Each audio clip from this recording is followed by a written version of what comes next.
Hello friends! In today's video we are talking about 5 tips and tricks for penny shopping over at the Dollar General.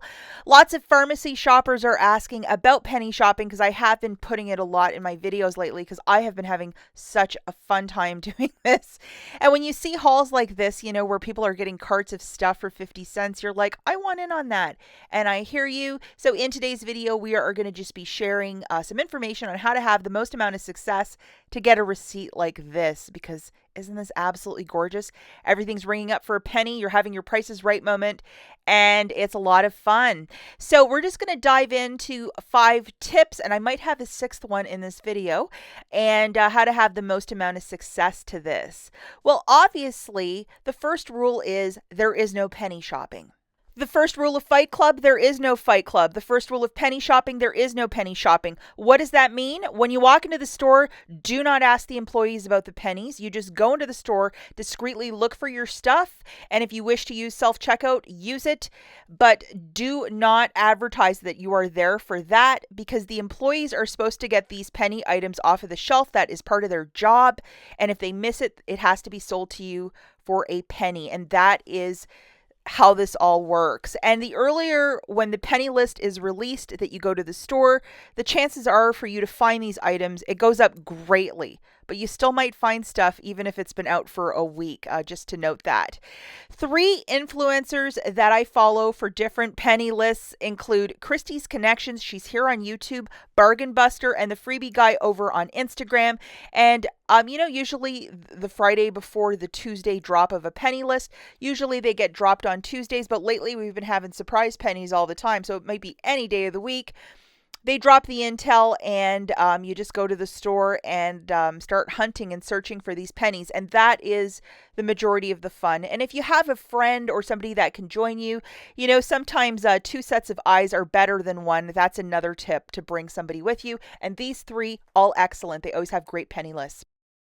Okay, the more observant that you are and the more that you can commit to your memory, the easier this will be. On Tuesday, on the left-hand side, look at all that Christmas food that I just stumbled across. And nobody had touched it at the store. It was on a bottom shelf, and it was all mine.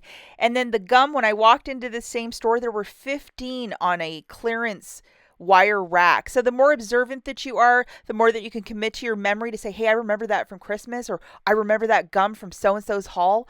Like, that's how you're going to start scoring big.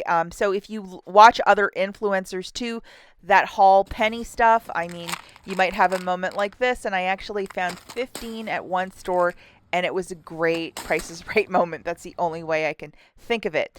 Definitely use the app. Number 4, when you open up the app, on the top right-hand corner, you have this little box with the 4 lines. That is actually your camera.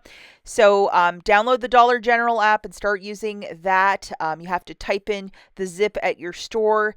And then when you scan a penny item, it should ring up like this in the app, which is 0.00. And at the cash register, it should ring up for 1 cent. So hopefully that's crystal clear. If your store is updated, it possibly could be a Wednesday when it's a penny. Sometimes with updated stores, they're a day delayed. But at non-updated stores, when that penny list drops, most items are true to form, but definitely scan everything before you bring it to the cash register. It's always a smart thing to do. Now, that little Clean and Clear watermelon, here's the UPC if you wish to open up the Dollar General app. It probably won't show the amount at your location, but definitely an item to be on the lookout for. And then as a pop quiz, 2 items that I found on the weekend, a whole bunch of these Papermate pens in a regular aisle with stationery, and at the regular cash register, I found these vanilla M&Ms, and you guessed it, a cent, and I was finding a whole lot last weekend.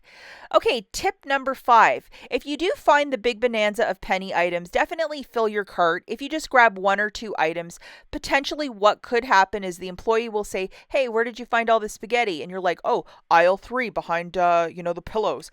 And they'll go and grab all of them and bring them to the back. So if you do find an item that's ringing up for a penny in the app, grab all of them, and they have to sell all of them to you. The only stipulation is rule number 6 is if the food is actually expired or there's a recall on the item, and that will pop up on their screen, and that will also pop up at self-checkout. We had some light bulbs and some disinfectant wipes that were recalled recently off the top of my head. So if you ever get that message, they can't sell it to you. Okay, last tip is number 7. They are penny items until they are reset into the system. Sometimes that could be a month, sometimes it could be a week, sometimes it could be 2 months. I know that the last surprise penny list that was in the middle of February, that is still ongoing because I found a bunch of those pennies last Tuesday, but really older pennies, they might reset them, just to note that. So if you're seeing things and then it's a different price, that's possibly why. Go out there and have a lot of fun, guys, and we'll catch you in the next one. Bye.